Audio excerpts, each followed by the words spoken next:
নমস্কার। পাকাপাকি কবিতাটি সুকুমার রায়ের লেখা।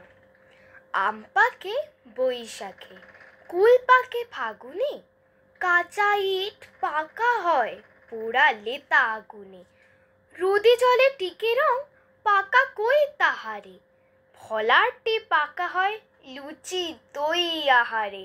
হাত পাকে লিখে লিখে, চুল পাকে বয়সে, জ্যাঠামিতে পাকা ছেলে বেশি কথা কয় সে। লোকে কয় কাঁঠাল সে পাকে নাকি কিলিয়ে, বুদ্ধি পাকিয়ে তোলে লেখাপড়া গেলিয়ে। কান পাকে ফোড়া পাকে, পেকে করে টন টন, কথা যার পাকা নয় কাজে তার ঠন ঠন। রাধুনি বসিয়া পাকে পাক দেয় হাড়িতে, সজোরে পাকালে চোখ ছেলে কাঁদে বাড়িতে।